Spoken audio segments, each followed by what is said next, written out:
ठीक है, एक बार मनी रिवाइज कर लेते हैं, because you have spent a decent amount of time listening to me and tolerated me for a very long time. तो एक बार मनी का टॉपिक रिवाइज कर लेते हैं. So in money, when we were reading this topic, we first tried to understand why money. We understood the problems of the barter system, and we understood the characteristics of any currency that I need. अगर मुझे कोई currency चाहिए तो किस type के characteristics होने चाहिए. Characteristics were that there should be scarcity, there should be permanent and perpetual demand, there should be non-counterfeitability, there needs to be storability, it needs to be available as a medium of exchange. So supply should इतनी भी कम नहीं होनी चाहिए कि available ही ना हो. And the sixth character was that there needs to be fungibility or divisibility. Equal divisibility should be there. Fungibility should be there, or equal divisibility should be there. We read these things in terms of why money. Then the next thing that we read here was our discussion of demand of money. Or rather, we actually read firstly the reserve systems. How money has evolved. Reserve systems, or the evolution of money. So we saw that earlier we had something called the full reserve system. That money was completely backed by gold, and when money was completely backed by gold, you had a fully interchangeable sort of money. Then we saw that okay, this was not working, transactions were not sufficient, so we had a fractional reserve system. To implement the fractional reserve, I had to create a fake promise. So I saw that there was emergence of something called specialization.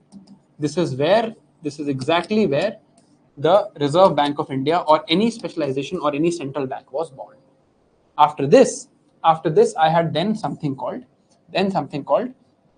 minimum reserve system. That even this was not working. So I thought that I need to have a minimum reserve. And now, because I have a minimum reserve, I need something else to enforce the value of my currency. So I said that I am enforcing value through an order, which is fiat, and nobody can reject the currency, which is legal tender. I have read this, right? Itna maine padha. Then I came to the third topic, which was my understanding of the demand for money. I understood that there are three types of demand: transactive, speculative, and emergency demand. Okay. तो सबसे पहले मैंने कहा कि let's read about transactive demand for money. When I was reading transactive demand for money, I tried to understand that money demanded for transactions into velocity of money, which is basically how much time money changes hands, is equal to the GDP, or price level into output. This gave me the Fisher equation, which I can also use to say that money in the economy is directly proportional to price levels. Money in the economy is directly proportional to price levels, and gives an idea of how much money is there in the economy. When I was reading money demand, the other thing that I read was money demanded for speculation. In money demand for speculation, I first tried to understand that what was the relationship between rate of interest and money demanded for speculation. So I understood that if I think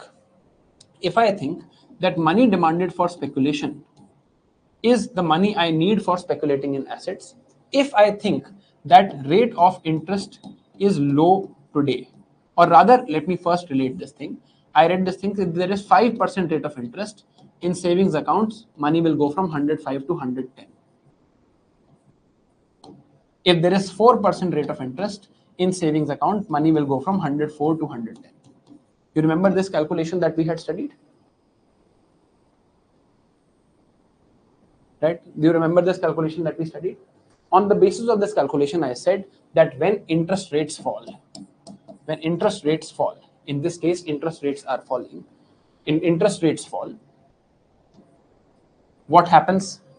What happens to asset prices?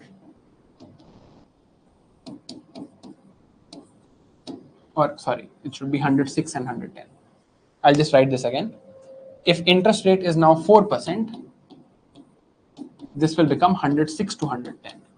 I've seen this calculation, right? So I know that when interest rates fall, asset prices rise.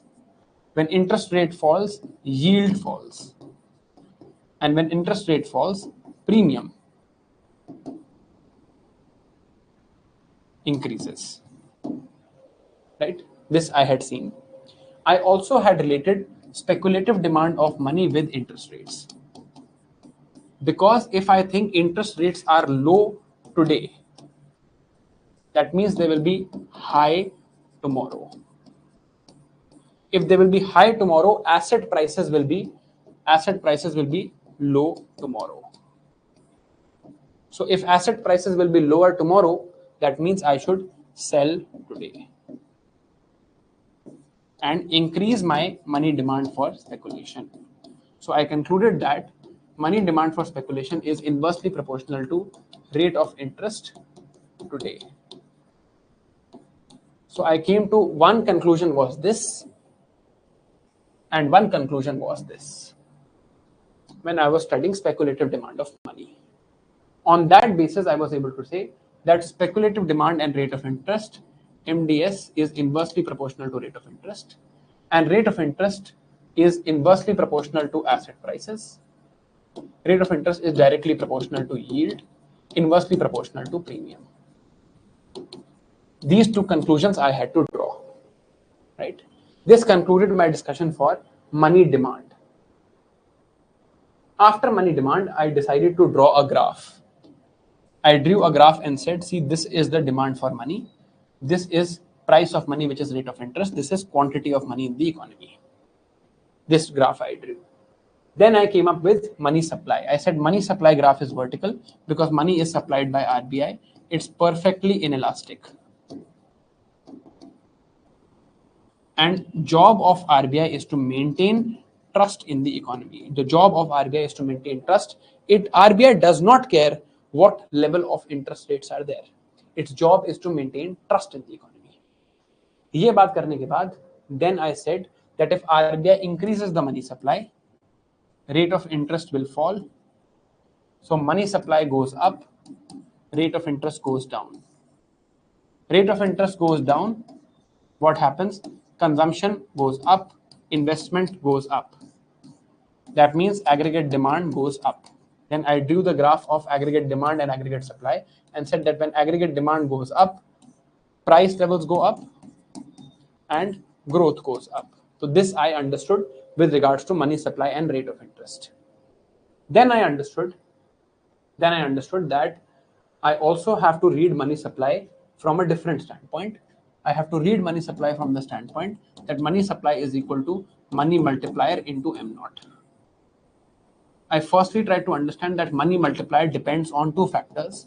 One is currency deposit ratio, which is a behavioral factor, how people are behaving, and it depends on reserve deposit ratio, which is controlled by the RBI. Right? I tried to understand the relation and said that money multiplier is inversely proportional to reserve deposit ratio. Money multiplier is inversely proportional to currency deposit ratio. Both of these relationships I found out. Then I understood how can RBI change the M naught.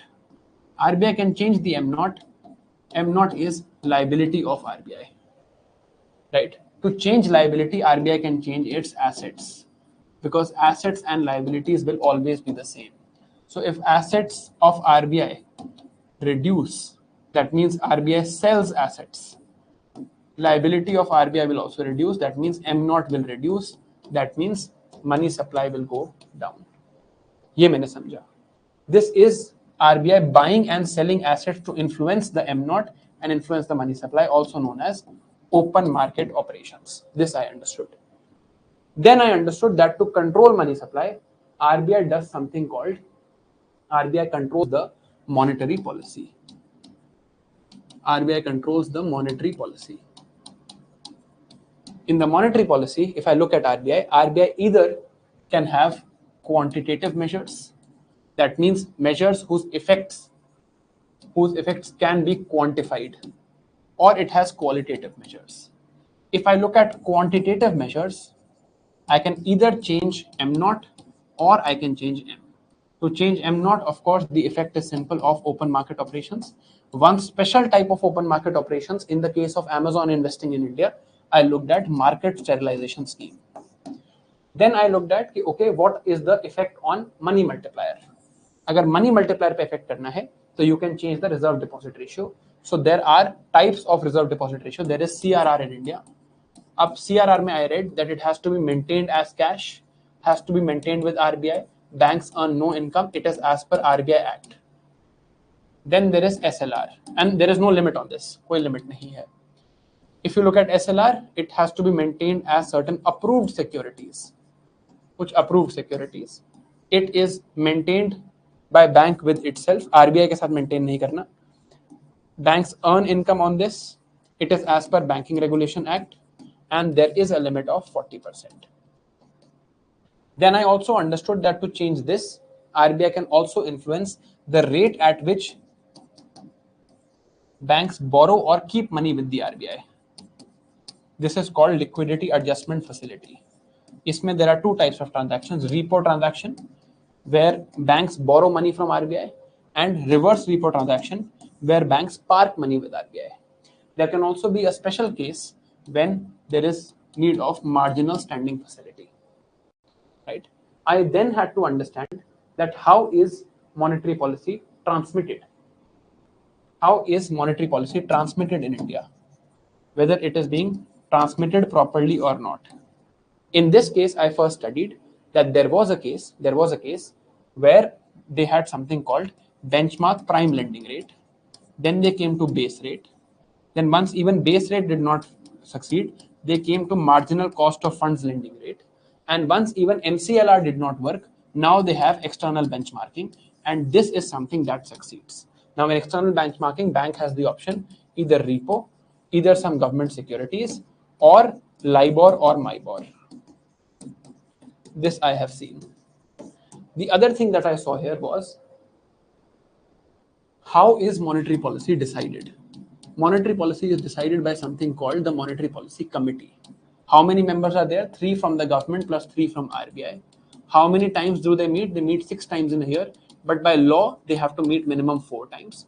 How are decisions taken? They are taken by majority, and the RBI governor has a casting vote. What do they decide? They decide the repo rate.